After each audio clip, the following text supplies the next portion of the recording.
Well, welcome to the Trinity Church Islington YouTube channel and welcome to tonight's event. My name is Jeremy Hobson and it's a privilege to be able to welcome you, particularly if it's your first time to the YouTube channel or maybe a friend has persuaded you to tune in. A special welcome to you. It's great to see you here tonight.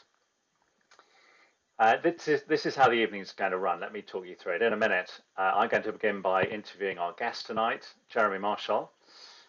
For about half an hour, and after that Jeremy is going to talk about a bit of the Bible, which is important to him, and he's going to explain why after that, and then there'll be a time for questions. Please feel free to text in your questions.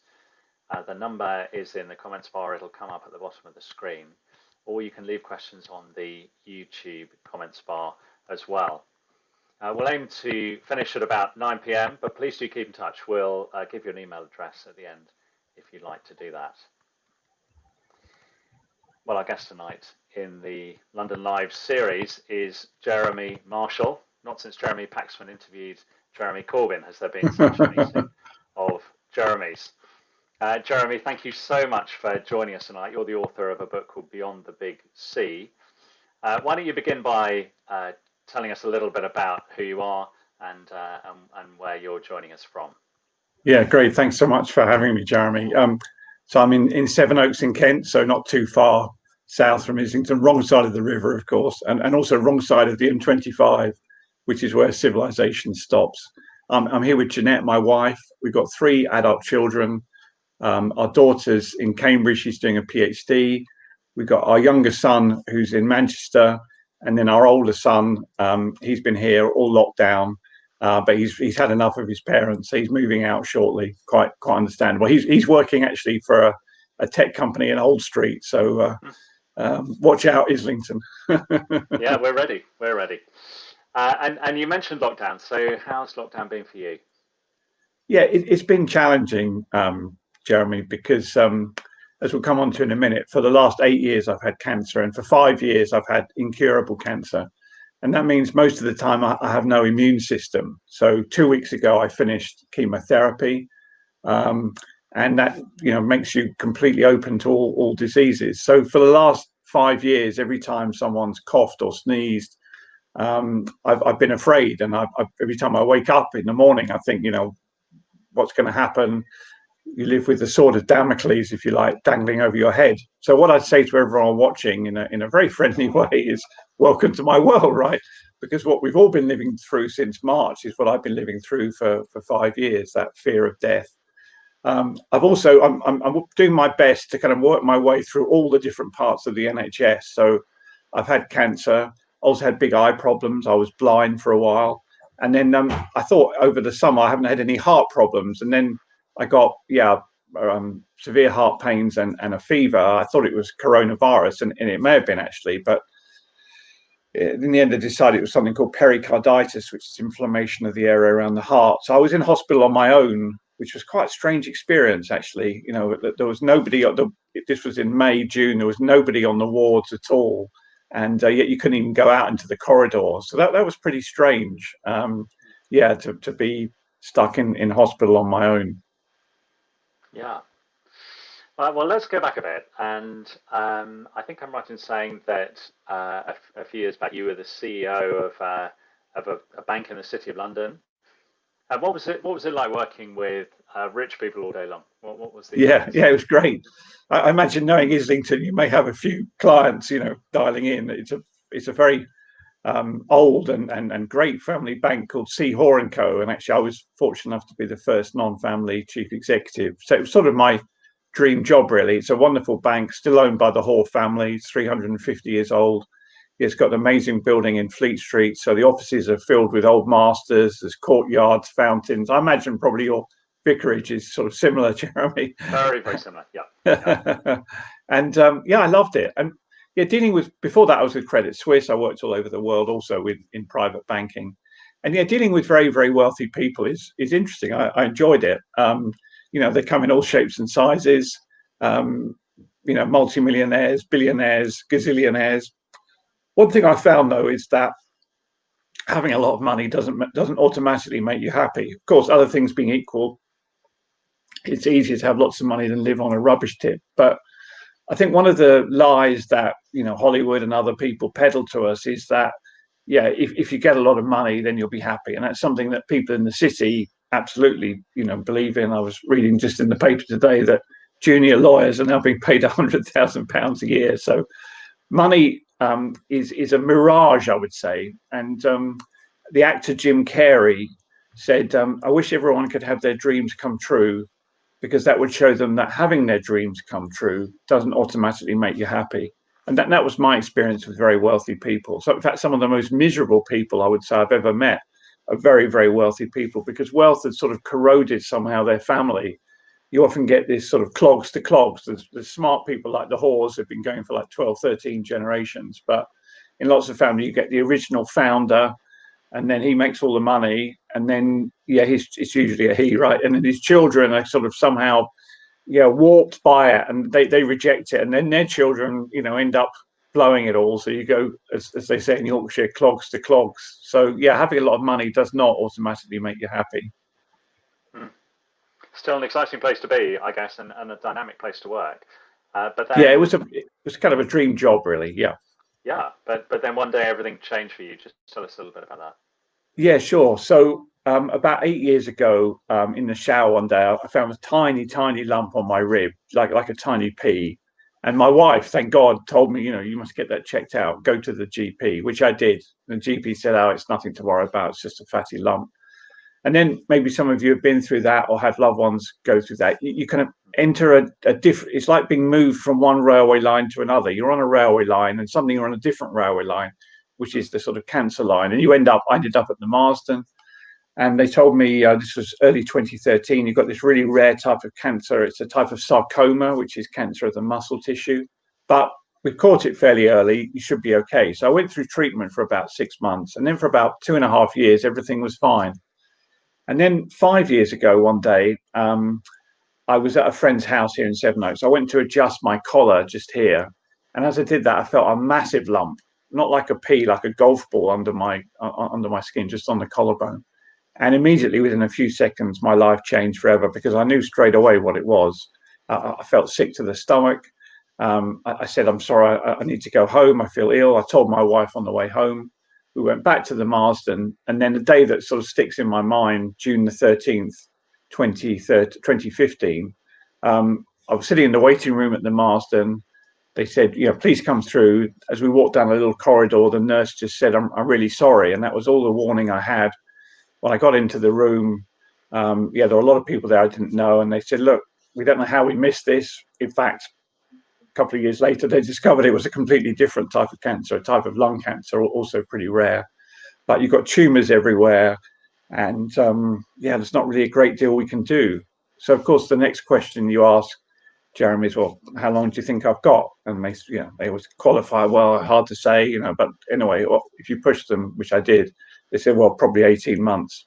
So at that, I burst into tears. And please don't think I'm some kind of cancer expert. I don't think there is such a thing, or even worse, some kind of Christian who's got it all together. No, it's really hard having cancer. The hardest thing is the impact it has on your family. But there's also the kind of medical treatment side, which is not great either. I've had 30 chemotherapies. Sadly, hospitals don't give you frequent flyer points.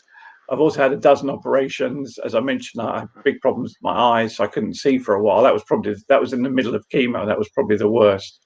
And in general, all this, challenges of living with this sword of Damocles over your head, because it's very hard to plan things. We've several times had to kind of abort holidays and come back because something went wrong.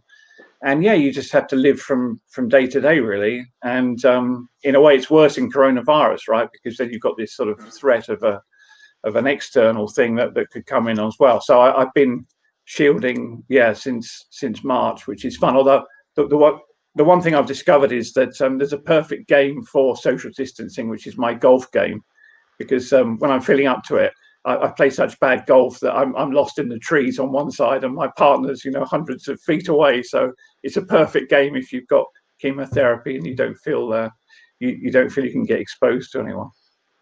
I once read a quite a serious academic report which said that one way of monitoring the progress of someone's cancer was by charting a graph of their golf handicap, and it's quite an interesting marker. But what's it like for you at the moment? I mean, what's the experience day by day? Is it something that you're aware of all the time? Yeah, it is. I mean, when you wake up in the morning, the first thing you think is, I've got cancer. Yeah, your physical feelings go up and down. Now it's about 3 weeks since I had chemo, so I start to feel better. Your hair falls out, but it does come back eventually. But yeah, the biggest thing is really fear, and also sometimes some of the I won't go into the gory details, but some of the treatments are not particularly pleasant, and quite often you have to get in these CT scan machines, which are kind of a bit like being in a coffin because you're right kind of jammed in. And I'm not terribly claustrophobic, but if you're in there for an hour, it's pretty unpleasant. So what helps me is the presence of God.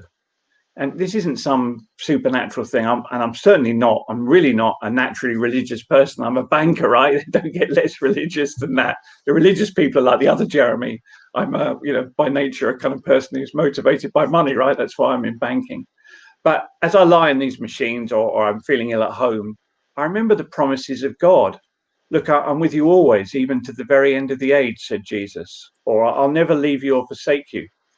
Or perhaps the most famous chapter in the Bible is the 23rd Psalm. Many of you will know it, that the Lord's my shepherd, I shall not want. And as the psalm goes on, it says this: yes, though I walk through the valley of the shadow of death, I will fear no evil, for you are with me. And that's been my experience. So there I am walking through the valley of the shadow of death.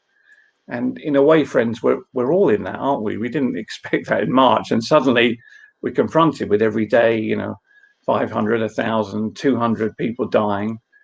But although death is a terrible enemy, and I don't want to underplay it or make light of it, I feel I'm not alone. And cancer is a very lonely disease, even more in coronavirus. You're just on your own a lot of time while the treatment goes on. And I feel there the presence of God, and I feel that He's with me. And also, equally importantly, that gives me hope. And I'm going to make a number of bold claims tonight. And if you're not a Christian, I'm so appreciative of you listening in. And please be as skeptical as you like in the question. But yeah, the Christian claim is this: that there's an answer to death. There is hope that we can have in the face of death, and that hope is not a theological framework or philosophy. It's a person, Jesus Christ, who Christians believe has gone through death and has defeated death, and that makes all the difference. So I have no idea what my life expectancy is now, but I have hope, and I have hope in a person, Jesus Christ, and that hope is also based on evidence. It's not, I believe, just a kind of fairy story. It's something that I believe is true. And I was a Christian before I had cancer, but I can tell you it's a bit of an acid test when you get a diagnosis like I have of, do I really believe it? And I do. Mm. And have you ever asked yourself, how could a loving God allow something like cancer or even something like COVID? I mean, have you ever asked that question? Yeah, look, it's a great question, Jeremy. I think it's the most common question that our friends who aren't Christians ask us. So this would be my answer. First of all, something's gone wrong because God made everything good. So Christians believe there's a creator God who made the whole universe, who's incomparably vast, right? The universe is 75 trillion light years across. And Christians believe that God made that. Everything in the universe is held and under the control and created by God. But if we look at the world, it's not good, right? And it's not just natural evil, coronavirus, cancer, car accidents. I had two great Christian friends of mine who almost exactly a year ago were tragically killed in a car accident in South Africa. It was on the BBC News. But also, if we're honest with ourselves, there's also evil within each one of us. There's also good, but each one of us has evil in us, things that we do that are wrong. And a man called Alexander Solzhenitsyn, who was a Russian dissident, said this, and I think that's true. He said, the line between good and evil doesn't run between political systems, doesn't run between political parties, doesn't even run between individuals. It runs right down the middle of each one of us. And that's the Christian belief, that each one of us has done things that are wrong, and that's broken our relationship with God. Or to put it another way, we're rebels. That we don't want God to be in charge. We want to be in charge, which I always think is tragic. If you go to funerals and the kind of, as the coffin goes into the crematorium, Frank Sinatra saying, I did it my way. At least that's maybe honest, but that's how a lot of us, that's me also. We don't want to do it God's way. We want to do it our way. So in this messed up, screwed up world, where's God? Why doesn't he do something? You know, why doesn't he fix it? That's a great question. And the Christian answer is God did fix it, and he did do something about it, because 2,000 years ago, God became a human being.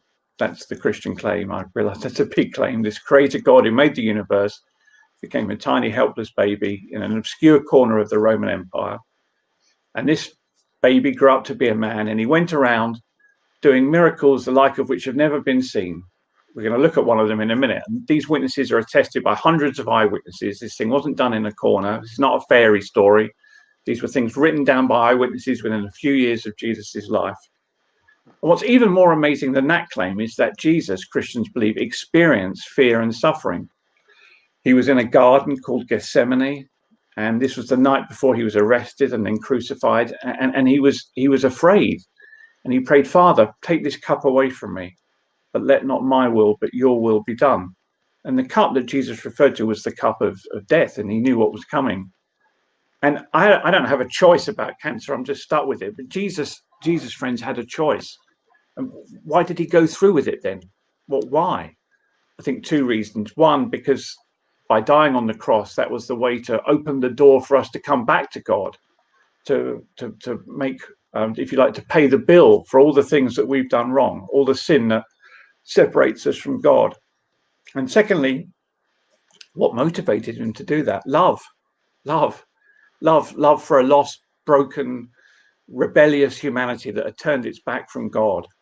So there's, maybe to try and sum that up, there's a man called Dietrich Bonhoeffer, some of you may have heard of. He was a German pastor who stood up against the persecution of the Jews, which sadly most people in church didn't do in Germany in the 1930s.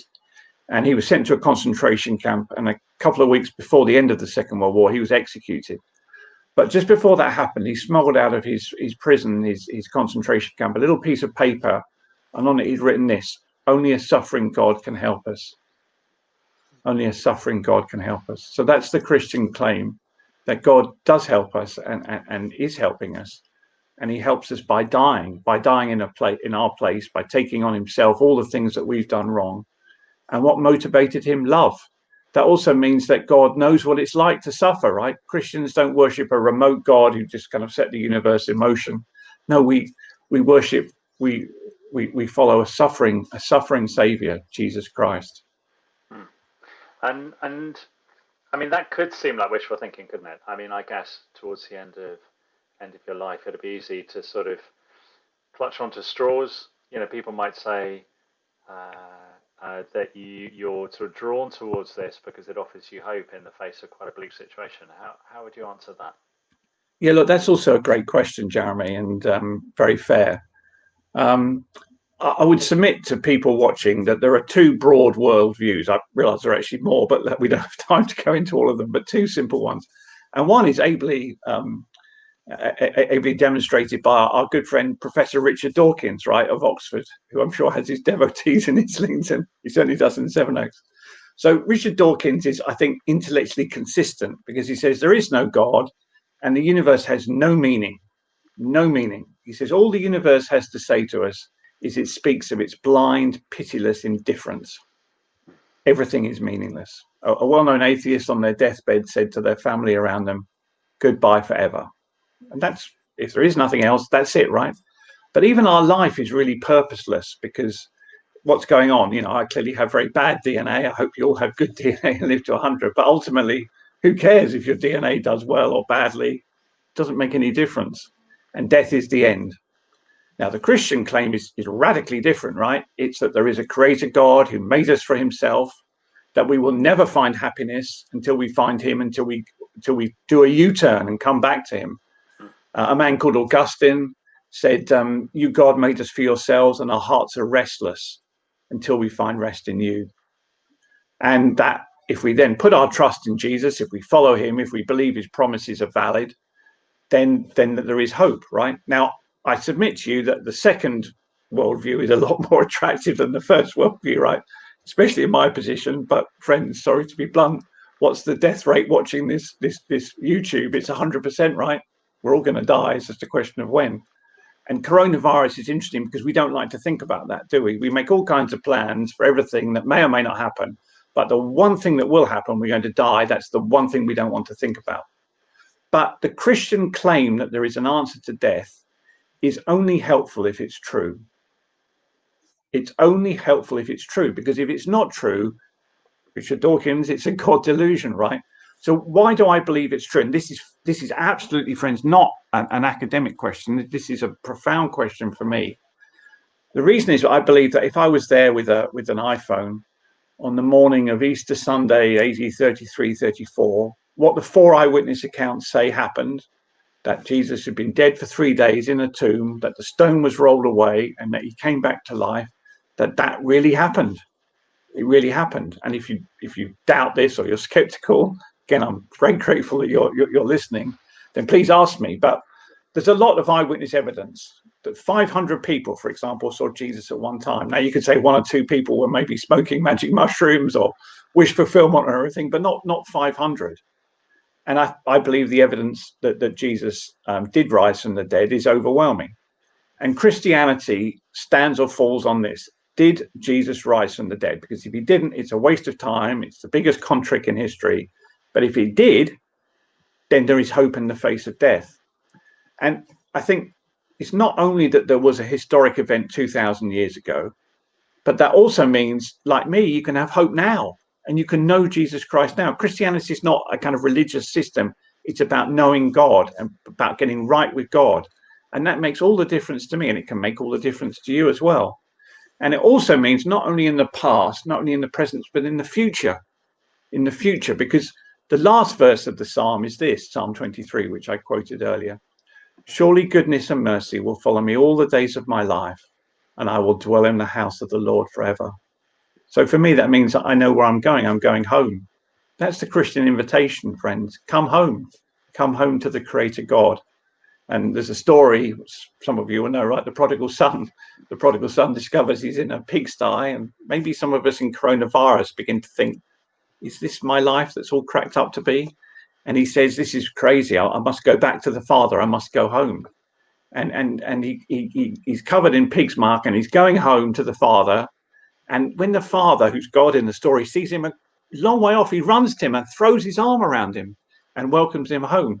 God doesn't want anyone to perish. God doesn't want anyone to go away from him. He wants everyone to come home. And that's where Christians believe we're going home. And that's where you can go as well.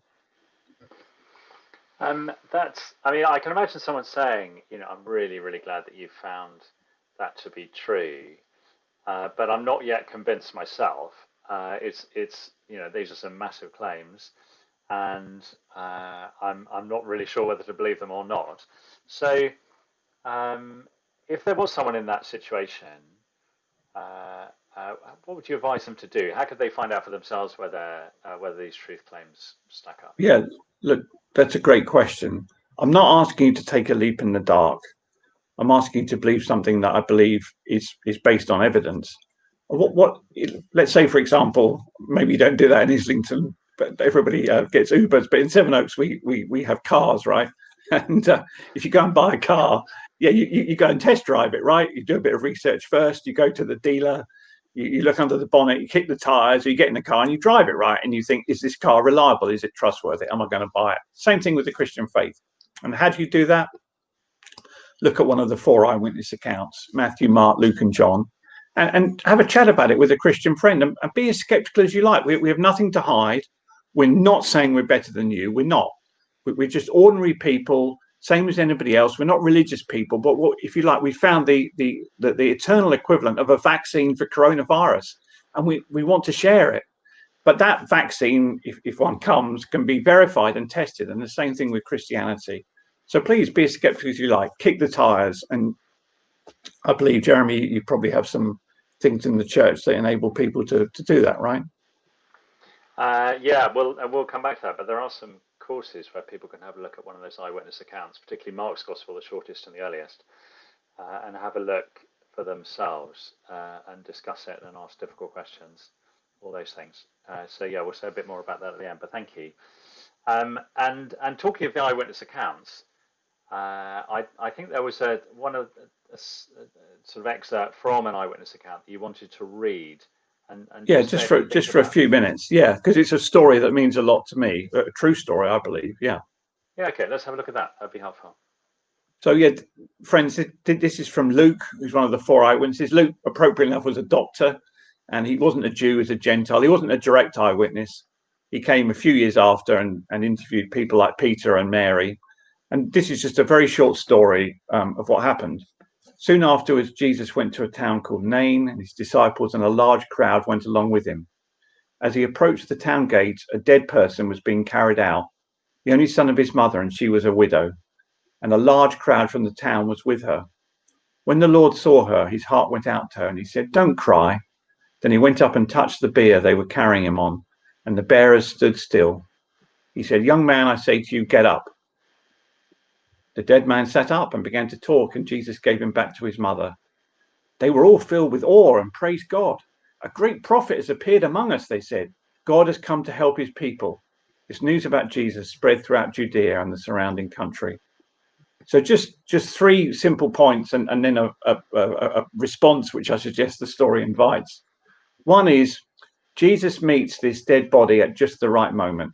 So he starts in Capernaum and he goes to Nain. That's about 20 miles away. It's in the north of Israel, near Lake Galilee. And it would have taken him all day with his disciples to walk to Nain. Imagine a kind of traveling college.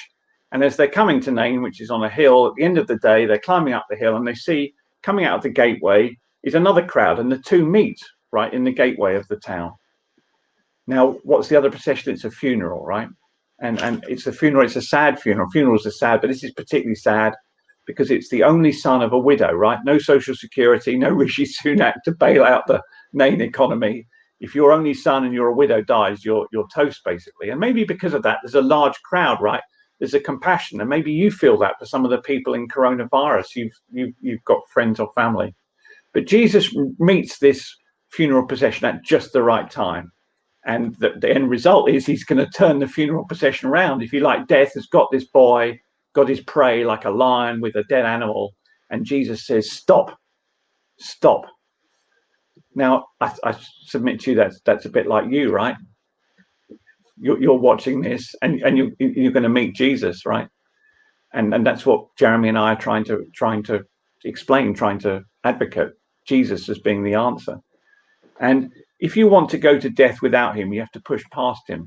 And these funeral procession could have pushed past him, right? And said, "We've got a funeral to do." Now, what's second point? What's Jesus like? Well, he shows 2 characteristics. And if Jesus is God and he's the same yesterday, today, and forever, then his characteristics are the same today as 2,000 years ago. First of all, he shows immense compassion. Compassion. In the Greek, it says, I think, deeply moved, but actually the literal Greek is he had his intestines twisted. That Jesus was deeply moved by this. God is not a remote God who says, "Oh, well, there's evil in the world. These poor humans are all screwed up." No, he's moved. He's moved. And more than that, he shows solidarity with us in suffering and death. Because he does something that we might, if we didn't know the background, we might not realize was very unusual. Sorry, I seem to have knocked my. There we are. It's better. Which is he touches the bier, the stretcher. This wouldn't be like a closed coffin. This would be like an open coffin, and that no rabbi would normally have done because it makes you ritually unclean. But Jesus shows solidarity, and he shows solidarity to us, and he comes near to us. He touches us, if you like, in death. Now, if we were a relation of this dead boy, we might also feel compassion, right? And compassion is a good thing. But Jesus doesn't only show compassion, he also has power. He has power because just with a word, he says, "Get up." And the boy gets up. And presumably Jesus also heals him of whatever disease he had, right? And this is a miracle witnessed by hundreds and hundreds of people. This wasn't done in a corner. It's not some magician. This is a clearly dead boy brought back to life and given back to life to his mother by Jesus. And what does he do? He starts talking. That's why death is grim, isn't it, friends? Because there's no more communication in death. That's why people tragically and wrongly go to things like Ouija boards, because they long for even some final word, which is wrong. But Jesus restores communication and gives the boy back to his mother. So that's the Christian claim, that Jesus is the Son of God, that he has infinite compassion and love for us, but he also has power. Now, if God only had compassion but no power, okay, that would be something. And if he had power but no compassion, that's also something. But it's the combination of the two that's amazing. And Jesus is the same now as he was 2,000 years ago. He's the same God, and he offers us the answers to death. Now, what does the story just finally, what response does the story invite? It invites the response of faith. Faith is not some abstract thing, it's trust. Excuse me. It's trusting, for example, that what I tell you about Jesus is true. And you might say, well, hang on a minute, where do we see faith in the story? Because it's interesting, it's coupled with another story we didn't have time to read, which is about a Roman centurion who believes that Jesus, he has tremendous faith. He believes that Jesus is going to heal his servant, and says to Jesus, just say the word, that's fine. So where's the faith in this story? Here's the faith. The bearers stood still. The bearers stood still. Now, they could have said, as I hinted at earlier, they could have said, excuse me, can you mind out the way? We've got a funeral to attend to. You know, the crematorium's closing in half an hour. We need to get a move on. No, they were curious, weren't they, as to see what would happen next. And that's why I would invite you to have the same curiosity, because Jesus is standing in front of you in the form of my words, and he's saying to you, I have the answer to death. Now, you can ignore that. You can push past him and say, I haven't got time to think about that. I've got to think about work and all sorts of other things. But if what I've said is true, I would beg of you, please be curious, see what happens. We've spoken about one way of doing that. Another way is just to pray this prayer. And to say a prayer, you don't have to go to church, right? God can hear anything. You don't even have to say it out loud. And here's the prayer. Oh God, if you're there, show yourself to me. Oh God, if you're there, show yourself to me. If there's no God, right, what have you got to lose? And if there is a God, and if that God loves you and doesn't want you to go to death, he doesn't want you to be separated from him. The problem we have as humans is not just physical death, it's eternal death, separation from God, God judging us for all the things we've done wrong. But God offers us a way out of that. And he stands in front of us on the way to death and says, I am the resurrection and I am the life. End of the story. Thanks for listening. Oh, thank you. Well, I'd be very, very surprised if people didn't have questions after that. And you may have heard a number of questions been coming in. Please do make use of that number just at the bottom of the screen now if you've got questions you'd like me to put to Jeremy.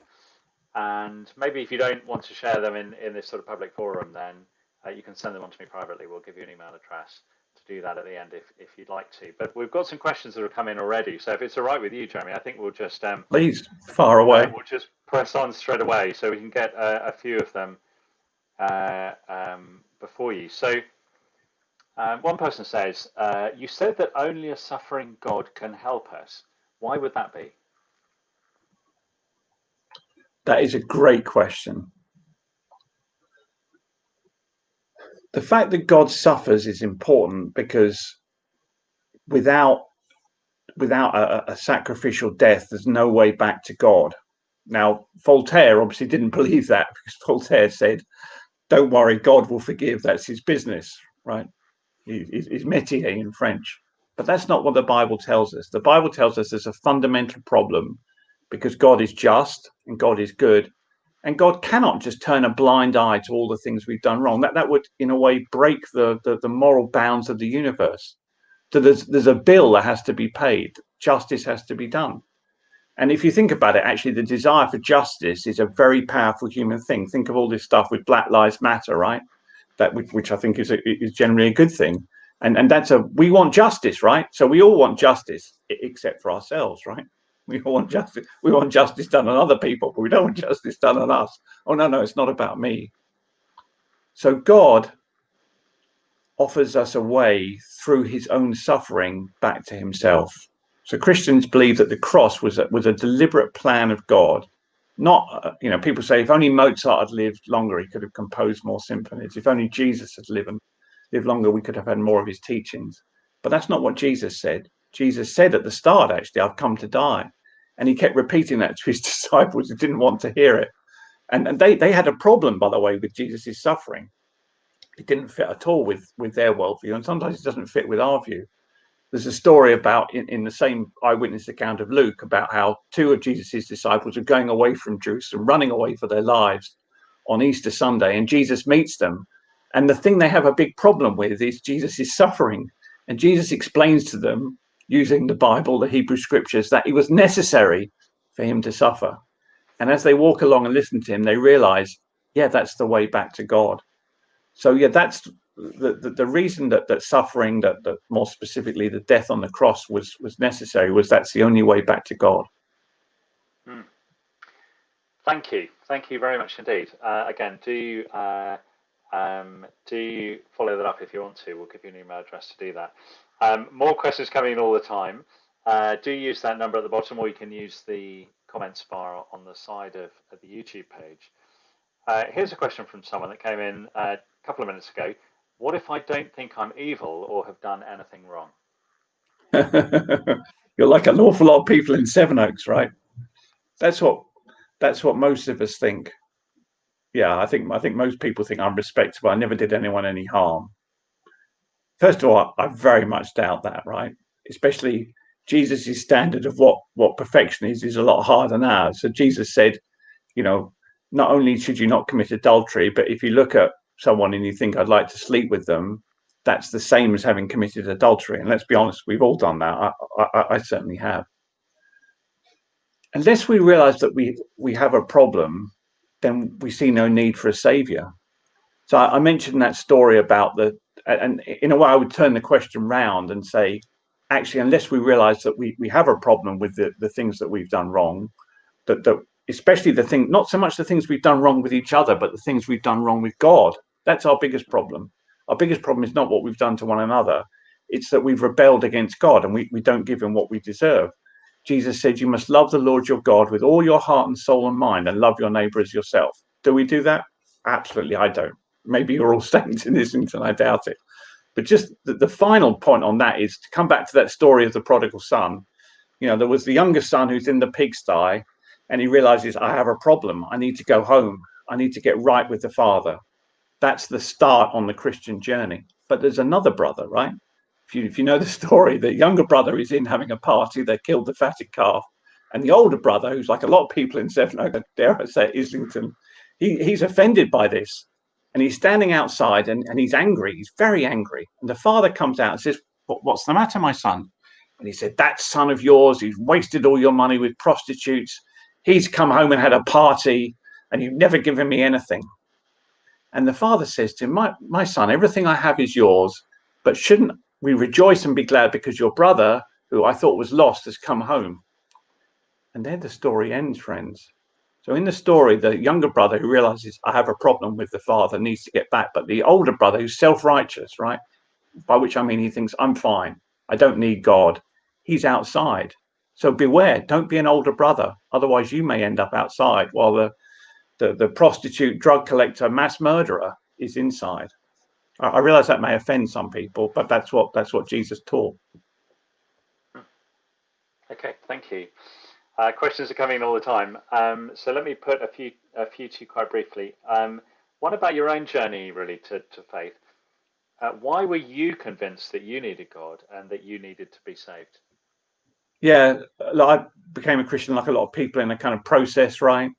I would say something happened to me that I met Jesus. I don't mean I didn't see a vision, right? Again, I'm not a religious person. I'm a banker.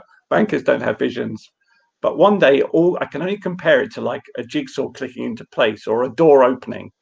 And I realized it was all true. So something happened to me, if you like. I met someone, like the story I explained. You can look it up. It's at Luke, at the end of Luke, the two people on the road to Emmaus. They're walking along and someone comes alongside them and starts talking to them. And after a bit, their eyes are opened. The other thing that happened to me, like the people in the story, is my heart was cold. I was forced to go to church. I didn't like church. I hated it. I had a cold heart, right? And suddenly it was like I got my heart microwaved and it was warm. And it was warm because I met Jesus Christ. Yeah. But again, not in a vision, not in some religious way, but I realized I can know him now. Thank you. Thank you very much indeed. And then on to another quite personal question. If I've always believed God is there, but things haven't gone well in my life the way I wanted, how can I trust him? Yeah, look, that's a great question. And that's a question that occurs to me, right? So I was quote unquote, having just said I'm not a religious person. I did go to church and all this blah blah, and then suddenly one day all these terrible things happened to me. So when we go through hard times, the question is, does God exist and is he trustworthy? Let me tell you very briefly a story from the Bible which answered that for me, and I believe can do for you. Jesus is in a boat, he's going to the other side of the lake, he's fast asleep. Tremendous storm blows up and his disciples are in the boat. They're terrified because the boat's sinking, right? And they're experienced fishermen, but they're going to drown. And in the middle of the storm, Jesus is still asleep. So eventually, in desperation, they roughly shake him and say, "Don't you care? We're going to drown," right? And that's me that was me in cancer, right? Yeah, what's going on, God? How could this happen to me? Well, Jesus gets up and he wakes up and he stills the storm. And then there's a dead calm, right? Which only God can do. He goes from a raging storm to a mill pond. But then it says this: the disciples were more that they were even more afraid. Isn't that strange? They were even more afraid in the dead calm than in a raging storm. Why? Because it began to dawn on them who was in their boat, that this was God himself. So what was the answer for me in that storm of cancer? It was to realize that God is in my boat. And even though he may appear to be asleep and he may appear to have forgotten me, I believe, friend, he is trustworthy. He is trustworthy. And that's why I'm a Christian, because it's not that I intellectually believe it to be true, although I do, but I believe it's trustworthy. If you like, I'm happy to put my life into his hands. And I believe if you experience him, you will experience the same, that he's both real and trustworthy. So just to push on that, it is genuinely possible to feel disappointment. I mean, I guess you will have considered the things in your life that you won't see, the experiences that you won't have. It's genuinely possible to feel disappointed and yet to have faith in God at the same Yeah, time. absolutely, Jeremy. Yeah, and it's fine to, look, if you're watching and disappointed with God or angry with God, that's okay. God can cope with our emotions. No point trying to hide from God how you feel. He knows anyway. Read the Psalms. The Psalms, I quoted Psalm 23. The Psalms are full of emotion. Mm. Jesus himself quoted the previous Psalm, my God, why have you forsaken me? So if you're angry with God, if you're disappointed with God, if you feel let down with God, that's okay. That's not a sin, but don't stay there. Come with your doubts, come with your anger, come with your emotions, and he will meet you. And I believe he will show you again that he is trustworthy. Yeah, that's the Christian claim, that there is a God and he's trustworthy. Okay, thank you. Just maybe time for a couple more questions, maybe three. Um, if Christianity has an answer to death, how come people and even Christians still get sick and die? Yeah, that's a great question, and that's a tough one, right? Christianity is not an insurance policy. The Bible says the wages of sin is death, right? So why are we all going to die? Because we've all ultimately done wrong. But the other part of that verse is, but the gift of God is eternal life, right? It's a gift. It's a gift that God gives us. So as Christians, we're in a kind of a paradox. On the one hand, we believe there is hope in the face of death. Yeah, but on the other hand, it's given to man once to die, and after that, the judgment. So what God promises us is not a bypass around the valley of the shadow of death, right? That's part of being human. Benjamin Franklin said you can avoid everything in life except death and taxes.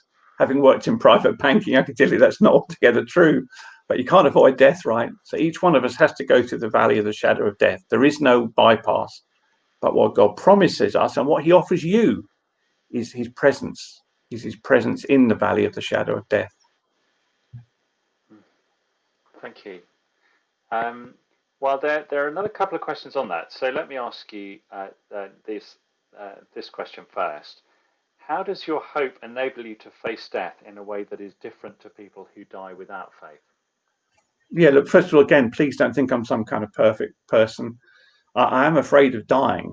I'm afraid of the process of dying because I've seen other people, my father with cancer, and it's pretty unpleasant. So you have this mixture of emotions. You have on the one hand the hope that we have through Christ, but on the other hand you also have the fear of death. So again, it's the same. Sorry, rather boring answer, Jeremy. The same answer as the previous question. is the promise reliable? Is it trustworthy? Is it a check that I can cash when I come to die, or is it going to bounce? And in my position, that's a very, very serious and important question. And I believe that the other thing I would say is that Jesus himself has been through death. So he never asks us to go through things he hasn't been through himself. At the end of the Bible, Jesus speaks again to John, the same John who wrote one of the Gospels, and he says to John this. He says, I've got the keys of death and hell. Now, if you have the keys of a house, it means usually you own the house, right? So Jesus says, I own death. I own death. That's the promise he makes to each one of us. So, yeah, I believe the difference for a Christian is that we have hope. We have hope in Jesus Christ. And does that give us a kind of get out of jail free card, as per the previous question? No, but it means we do have an answer. We have a person who leads us through death and who brings us home in the end. Okay, just a couple more questions. I'm really sorry if we haven't been able to answer all the questions. Thank you so much for everyone who's been submitting them. Some really thoughtful questions, and like I say, do get in touch if you don't feel that your question's been answered. We can pass them on to Jeremy Marshall if that would be a help. I was hoping Jeremy Hobson would deal with them, actually. Between us. A question here. What would you sensitively say to someone else who had cancer but didn't have your faith? I should have guessed this in Islington. You'd have really smart questions, right? That's a great question. And I have done that, by the way, because I've written this book, Beyond the Big C, which is about this, and I've had several people who've been at death's door, right? So, yeah, no, absolutely sensitive is the good word. The last thing I want to do is to bash them. First of all, I just simply ask them, do you want to talk, right? I mean, I think when you're in a serious situation, I would never impose myself on someone. If someone said, yeah, I'd like to talk about it. I think what I would do with someone, and I've done this, is I'd read them a psalm. I'd read them a psalm, because I believe the psalms are words that we are given, words of comfort and help that were used thousands of years ago, 3,500 years ago, some of them 3,000 years ago, and that they speak to us of God, and they can speak to us again now. So if someone said, yeah, okay, all right, read the psalm, I'd probably read the 23rd Psalm or Psalm 34 or one of the others. Then the other thing I would ask people, and no one's ever said no, is, would you mind if I prayed for you, right? Which is the same thing as I said before. If there is no God, right, it's pretty harmless, right? You haven't lost anything. And if there is a God and he can answer that prayer, not necessarily in healing people, although I believe he can do if he wants, but ultimately our need is healing would be great, and it would be great if, and I'm very grateful, trust me, for being alive, even though I'm not healed, but more that he would speak to the person. And then after that, that's probably enough. And we have to be sensitive with people and kind, and like a word to the Christian here, how should we be like with people in the face of death? We should be like Jesus Christ. And what's he like? He's full of compassion and kindness, right? Think of the story of the widow of Nain. What's he like? He's kind, and he does this really strange thing of touching the dead body. So we should be in solidarity and empathy and love for the people who are in that sad state. Yeah, which, by the way, Christians sometimes get it wrong. But I'm certainly not advocating Christians as a great model of anything, and the church, don't even get me started on that. What I'm advocating is Jesus Christ. Thank you. Okay, just one more question. So what do you think is waiting after death for you? God. Yeah, God. I believe that when I die, that instant I'll be with God. And in that sense, I would say all roads lead to God. Now, before Jeremy thinks, oh my goodness, we've got some dodgy pantheist here. Yeah, in a way, all roads do lead to God, right? Because whatever road you take, even if it's a road of belief or unbelief, we're going to meet God. And this is a solemn thing, because God may say to you, well, in a very incompetent way, you had some guy on whenever it is, October the 22nd, tell you about myself, about my son. So yeah, as a Christian, I believe we'll go to be with God. The Bible actually doesn't say a huge amount about heaven. It's certainly not people floating around on fluffy clouds playing harps, nor is there St. Peter. That's not in the Bible. But what does the Bible tell us? Almost the last words in the Bible are this: God himself will wipe away every tear. So what will be with God like? There'll be no more tears, no more sorrow, no more pain. The picture is of God like us. Imagine you have a toddler, and the toddler toddles off down the garden path and falls over and cuts its knee and comes back to you, and you sit your toddler, your daughter, your son on your knee. You get out a handkerchief and you wipe their eyes, and then after not a very serious cut, the toddler wanders off and is happy again. And that's the picture of God with us, that God himself will wipe away every tear. Now, there is an alternative, which is to go away from God, to say, I reject you, I don't want you. But God doesn't want that. Maybe this is a good place to finish. God says, he's another promise in the Bible, that God says God is patient, not wanting any to perish, not wanting any to go away from him, but everyone to come to eternal life. That's the Christian offer, eternal life with God, no more pain, sorrow, or suffering. What do I have to do? In a way, nothing, right? It's a gift. It's a gift. The wages of sin is death, but the gift of God is eternal life. So all we have to do is come with open hands and say, yeah, I want some of that. Thank you very much indeed. That's really clear. And that brings us to the end of this part of our event for tonight. Thank you very much indeed. Just two things to say as we finish. The first is to talk about something that Jeremy alluded to earlier on, and that's a short course which is taking place on Zoom. It's interesting, it's informative, it's a chance for you to interact with some of those eyewitness accounts of Jesus for yourself and ask any questions that you want to ask in a low pressure environment. And that's taking place on Zoom on Sunday mornings, just 4 consecutive Sunday mornings. If you're interested in taking part in that, then there's an email address just down at the bottom, and we'd love you to get in touch. That's going to come through to me. I'm the minister at Trinity Church Islington. Please do get in touch, and I can let you know some more information about that particular course. Just 4 Sunday mornings for an hour or so, looking at the original source documents of Christianity. And the other thing I'd like to offer you, Jeremy showed us his book, Beyond the Big C.